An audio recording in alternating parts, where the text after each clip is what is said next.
So far, we have been talking about learning from the experiences of the previous year. And you have already rated yourself in some core assessment areas. And you've also made some commitments for how you want to show up this year. And you've set some action steps. So today, we're going to focus on taking yourself and taking your company to the next level. Now, if you haven't yet filled out the future focused documents that will allow you to do those assessments that I just talked about, please go to www.transleadership.com/future. And then you can download those documents and do your analysis first. So, as we think about taking yourself and taking your business to the next level, there are two areas I want to focus on today. One of those areas is the area of improvement. No matter how wonderful you are, no business is absolutely perfect with nothing that they can improve. So there's always something, always room actually for improvement. So let's talk about a couple of places or areas where there may be some improvement opportunities. So, for example, you may have some opportunities to improve in customer service. Maybe there are some services that you want to provide to your clients, and you've learned there's a better way to do it. So you can improve customer service. Perhaps you could improve your product quality. Let's say you're in a manufacturing environment and you're finding that some of those widgets that you're producing, they have to go back to the retread line and be done over again. This is wasting time. This is also wasting money and energy. So you may want to get on top of that product quality. In other cases, you're improving processes, you're improving procedures, efficiencies. Maybe what you're doing right now is too cumbersome. Your people are overburdened trying to get that done. Or perhaps there are a lot of bottlenecks and you're really slow to getting to the market. There are all kinds of delays in how you're operating at the moment. So, what you want to do is figure out, how can I cut out all of those unnecessary approvals that we may have in place? And how can I empower more people at more levels in the organization to take the action that's necessary? So, those are just some examples of areas where you could improve because you know that it would take your business to the next level. Now, the second way that you could take your business to the next level is really to think about how you could catapult, how you could leapfrog, how you could truly innovate and do something new or different.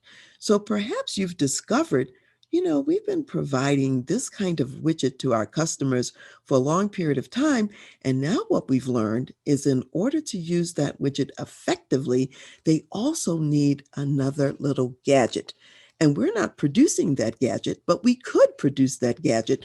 Well, that's a new product opportunity and something different that you could add to the mix for this year. You also might discover that there are new services that your client might need. In the past, you just provided the widgets and maybe a pamphlet about how to use it and what are the best practices and approaches.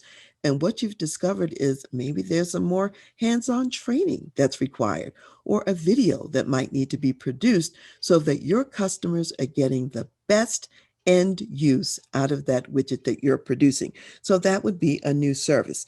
And in other cases, there may be new market opportunities. Maybe you've only been serving the Eastern coast, let's say, of the United States. And you've discovered that you could expand further within the US.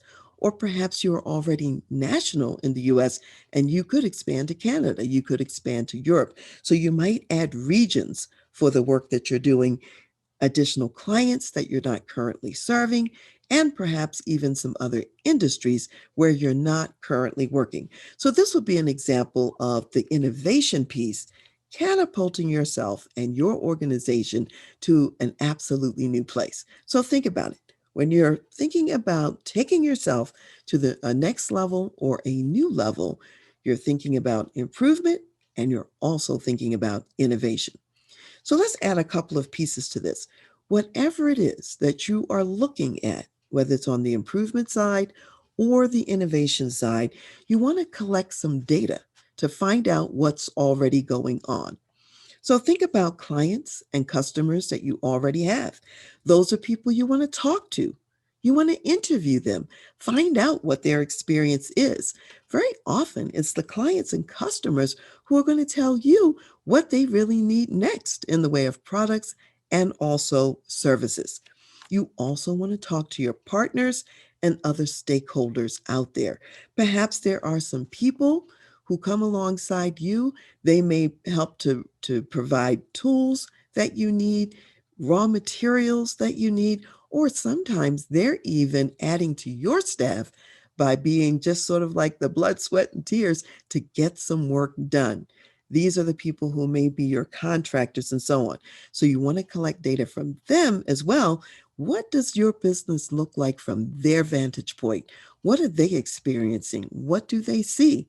Where do they see opportunities both for improvement and innovation? And of course, don't forget the employees. Your employees are every day on the front lines seeing what's going on, and their perspective is actually more valuable than gold. So make sure to also interview the employees. As you collect this data, you're going to identify both issues and opportunities. And once you do that, you want to next take some time to do what I'll call brainstorming some ways forward. So, as you're brainstorming, you're going to be looking at what's the cost benefit analysis if we decide to improve this, to make this change, or to move in this new direction. What are the advantages? What are the disadvantages?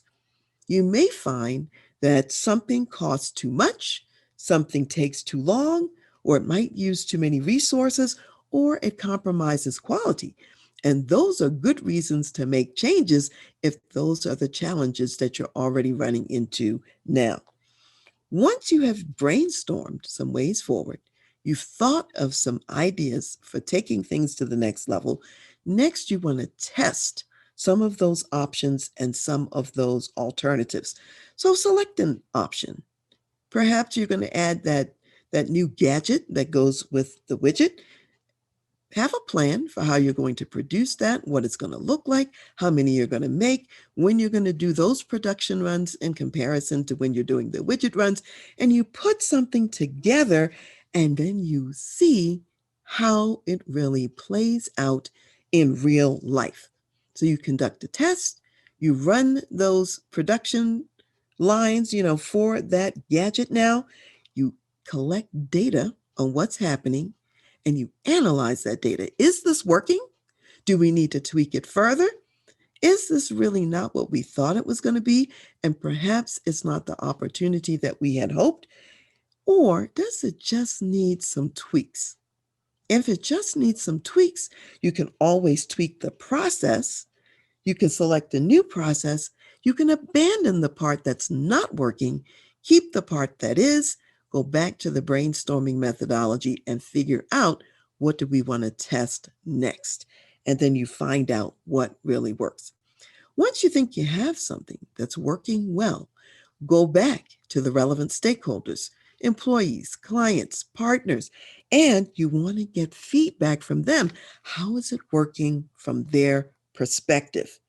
And depending on what they say in their feedback, you're going to take what they say, put it into your review, and reinvent some more until that product or that service is working optimally, not only for you as a company, but also for your customers, end users, partners, employees, and other stakeholders along the way. So I'm wishing you a very productive time as you think about what you can improve in your business and what new opportunities to add, because you always want to be taking you and your company to the next level.